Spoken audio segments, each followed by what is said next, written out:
The Ministry of Truth has confirmation that a rogue item called the Catalog Expansion is temporarily visible in the ship's management menu, and in accordance to regulation, we instruct all HellDivers to avoid this rogue item until further notice. The Ministry of Truth cannot confirm the reliability or safety of this item, nor can they confirm its origin. What's up, y'all? It's the Gaming Zon here, bringing you your daily gaming news, and without further ado, let's get into it. Now, I actually want to go over this story. I think it's a pretty important story in a bunch of different facets. Dr. Disrespect opens up about the price of Twitch ban on his career. Dr. Disrespect discusses the ramifications of his Twitch ban on his career, offering insight into challenges he has encountered as a result. Now, for those of you who don't know, Dr. Disrespect was banned from Twitch a few years ago. I don't know the exact story of why he got banned, but I'm sure this article will get into it. But he was banned from Twitch for some things that was rumored. Some of it was true, some of it not so much true. However, renowned contender creator Dr. Disrespect recently opens up about the repercussion of his ban from the leading streaming platform, Twitch. Describing it as a challenging period in his career, he revealed that the Twitch ban resulted in the loss of major sponsorships, such as a deal with the well-known brand Nike. Many people who use Twitch, a streaming platform owned by Amazon, are aware that the platform often suspends even its most popular streamers for breaking its rules. Sometimes Twitch informs the streamers about why they are banned, but other times they don't, which can be confusing. Dr. Disrespect was permanently banned in 2020, and on this day, the public has never been told the reason behind it. Even after around 4 years, the incident still draws attention, with comments from Twitch executive and Dr. Disrespect himself. How did Twitch ban affect Dr. Disrespect's sponsorship? During the recent stream, YouTube personality Dr. Disrespect shared insight into the aftermath of his Twitch ban, highlighting the profound impact it had for him. He described the ban as challenging period and acknowledged that its effects were beyond just losing his audience on the platform. Doc revealed significant repercussions such as missed opportunities and financial setbacks due to lost deals and sponsorships with major brands like Nike and Oakley. Doc also treated the audience by mentioning that he could showcase Oakley prototypes at that moment. It's undeniable that Doc's Twitch ban had significant implications given his huge following of over 4 million and more than 50,000 subscribers at the time. However, Doc handled the ban well by quickly moving to YouTube, where he now has 4.7 million subscribers. Furthermore, speculation has been circulating around Dr. Disrespect potentially joining Kick, Twitch competitor streaming platform, in the future. The platform has successfully attracted numerous top-tier streamers since the establishment in December 2022. Notably, Doc previously expressed his desires for a hefty $50 million to consider transitioning from YouTube to Kick. While only time will tell if the exact reason behind Doc's ban will ever be revealed, it's interesting to note that in September 2023, Twitch's CEO Dan Clancy mentioned the possibility of offering permanently banned streamers a second chance. This could give hope to Doc's Twitch fans who want to see him come back, though it's questionable whether Dr. Disrespect would even want to return. Additionally, Dan Clancy amusingly hinted at the idea of alien possession as potential reason for Dr. Disrespect's ban in the recent remarks. So even now, after all these years, we still don't even really know what the ban is. I'm not going to get into the rumors. I'm not going to get into what was said about it. You could do that research on your own. Some of this stuff is very disparaging. Some of this stuff is very polarizing. And honestly, I think the guy is great. I first found Dr. Disrespect when I was watching Twitch. I was watching Overwatch. And by watching Overwatch, I ended up running into Tim the Tatman. And Tim the Tatman did a stream with Dr. Disrespect, and that's how I met the two. From what I know, Dr. Disrespect mainly streams Call of Duty stuff, a lot of first-person shooter games, which is why like I said, I think he's a great content creator. I think his plays, his whole style is really interesting, and which is why it got him to almost 5 million subscribers that he has now. If you haven't seen his content, I would suggest you go look at it. He's actually really funny. I'm actually really happy that he found a new home. I'm really happy that he found a new place to stream. And it seems like he's doing way better on YouTube than he ever did on Twitch. So that's great for him. And really, that's all I have on the story. Next topic. Holy Grail NES CastleVania sells for $90,000. Losing bidder predicts a $250K flip, but the buyer says he wanted the first game my mom ever bought me. The search is over after 23 years. I like Castlevania. My first Castlevania game that I played was actually something called Area of Sorrow, and you played with Soma Cruz throughout that game. Won't give any spoilers. Really good game. You should check it out. It's for the Game Boy Advance. I think they redid it now so that it's on Steam probably, or emulators now that Apple has lifted the ban. Definitely check the game out. One of the biggest auctions for a raw box video game, a rare sealed hashtag copy of Castlevania for the original NES sold for $90,100 on eBay after a bidding war that started for $37,000, all for a hard to find game with literal sticker price of $27.87. The eBay seller described the game as a high-grade grail in brand new condition from the first production run. As Digital Eclipse Chris Nolan notes on Twitter, the rare game is believed to have come from an estate sale in Texas. The Castlevania seller is located in Frisco, Texas, while another seller from Grapevine, Texas, about 30 minutes away according to Google Maps, also recently began listing games at almost exactly the same time. The Grapevine seller, who sold a copy of Kid Icarus for nearly $82,000 just weeks after the Castlevania auction, explicitly stated, "I am not a game player or collector. I am a reseller who bought the estate of an avid game collector. I will list items to the best of my abilities and try to describe games accurately. They are not graded, and I am not familiar with how to grade video games." While the source of this rare Castlevania copy, which may well be the most expensive video game ever sold on eBay, is still unconfirmed, there's a non-zero chance it's connected to that Texas estate sale. The seller has listed and sold several other games much like it, all pretty recently. Last month, a copy of Burger Time for the NES went for $11,000. For example, while comparable copy of Trojan brought in nearly $7,000. Listing focus on collectible cards and currently peaks at $152. Of course, that's all small potatoes compared to this Holy Grail Castlevania. The auction kicked up quite some dust in the collector's scene, with losing bidder Grail Monster discussing the back and forth on Instagram. "Win some, lose some," he said in the post after narrowly losing the auction.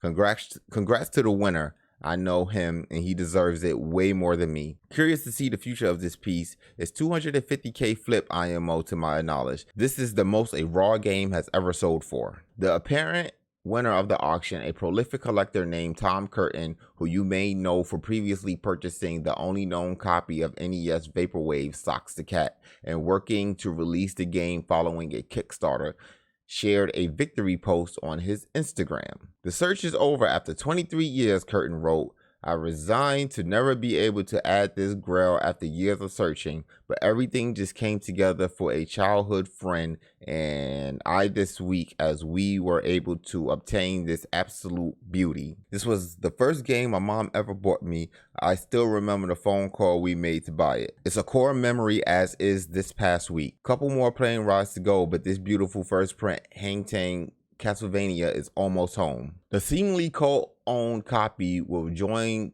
Curtin's already extensive Castlevania collection with a years-old photo indicating he has the first 5 copies of the same game in various conditions. This 90,000 first run rarity would be the seat's crown jewel. It's value driven through the roof in part by a fairly recent spike and interest around the retro video game collecting, which has also spawned multiple price manipulation controversies over sales, graders, and auction houses staging sales to drive up perceived value. This copy of CastleVania is such an outlier that I initially couldn't help but be suspicious of its sales. But the whole thing does seem to be a freak accident, and if nothing else, many of the people included, including Curtains and other bidders, are established collectors. As I said previously, I enjoy Castlevania games.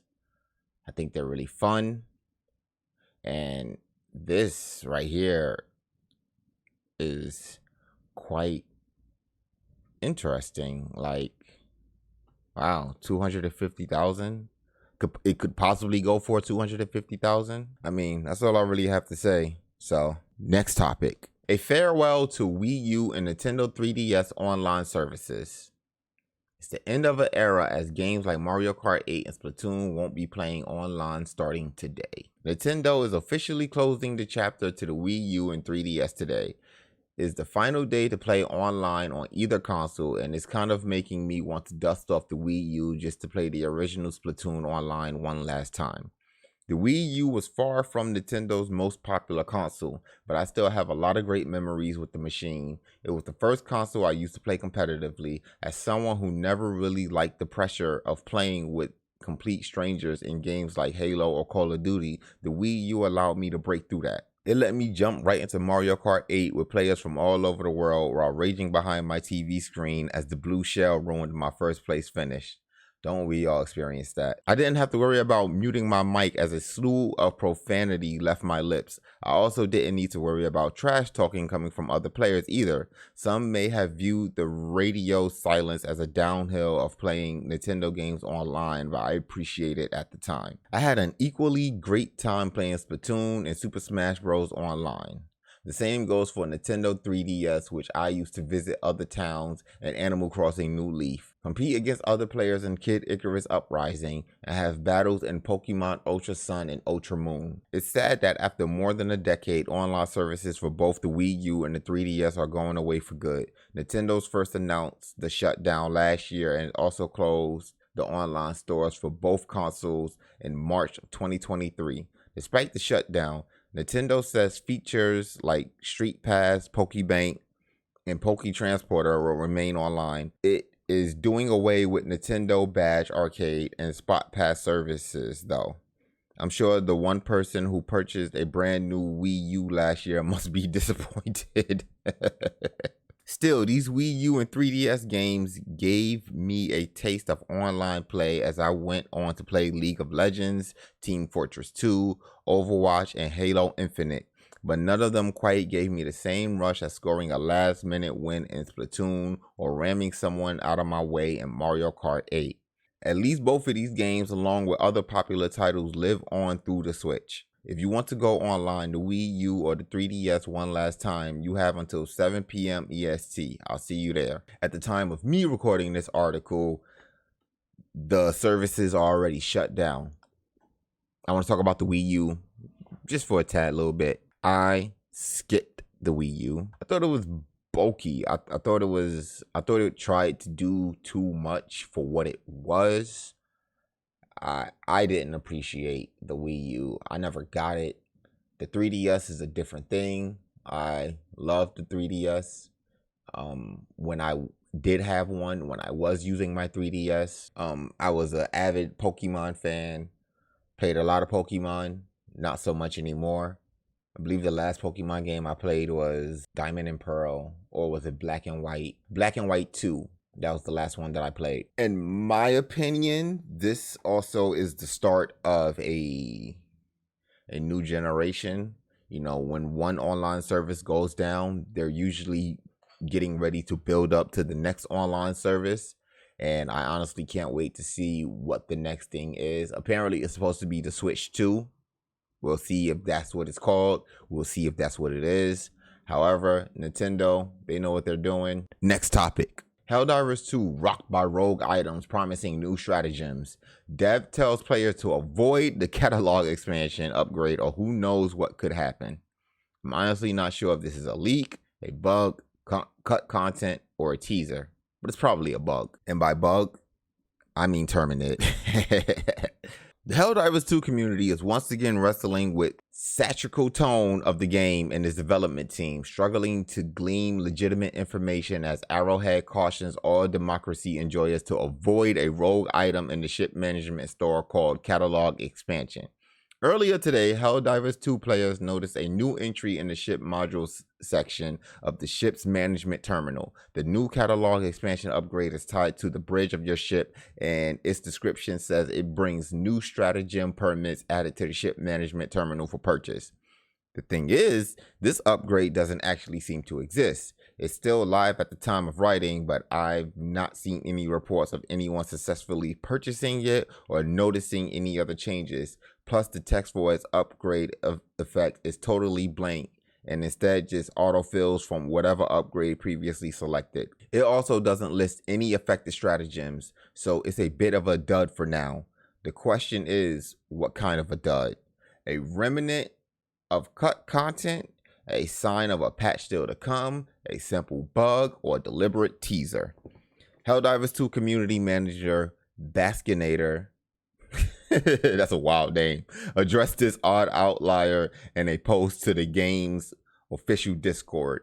Her full message reads: the Ministry of Truth has confirmation that a rogue item called the Catalog Expansion is temporarily visible in the ship's management menu, and in accordance to regulation, we instruct all HellDivers to avoid this rogue item until further notice. The Ministry of Truth cannot confirm the reliability or safety of this item, nor can they confirm its origin. My initial read is that this is indeed an unattended entry that somehow surfaces as a result of a recent patch. After all, it's only temporarily visible. Besides, players have never had to unlock stratagems like this, and it seems odd that such a catalog expansion would be locked behind 3 other bridge upgrades. It's entirely probable that it is simply a relic of past development ideas. But as ever, I'm not 100% confident that it's that simple. Were we never supposed to see this? Or were we not supposed to see this yet? Are we supposed to see it and now speculate exactly in this way? Seriously though, I think it's a bug. Ooh, pick me, my opinion. Let's just play this out just a little bit real quick, right? HellDivers, we just recently got rid of all of the automatons. We got rid of all the robots. And as soon as we get rid of the robots, now this bug shows up in our computer systems and our ships saying that we don't know where the original source is. This thing just popped up in our computers and we have no clue where it's from, who it's from, how it works. I believe this is a secret invasion from the automatrons. I really think that Arrowhead is doing a great job with this game when it comes to HellDivers 2 and the story and the war and the pacing of all this stuff. And if it is a bug in the system, not like a game bug that wasn't supposed to pop up, but like a legitimate bug in the game that Arrowhead did to preview the next automatrons or the next species that we're supposed to be fighting against, I think this is dope because it's raising so many questions. So many people are coming up with theories, including mine right here. And to be honest, if it is just a bug that's not supposed to be there, it's kind of lame. But what do I know, right? Just a gamer. And that wraps up our news for today. So guys, if you made it this far and you like what you heard, please like, share, comment, subscribe. If you did make it this far and you didn't like what you heard, please like, share, comment, and subscribe. I'm the Gaming Zon, and I'll talk to you guys later.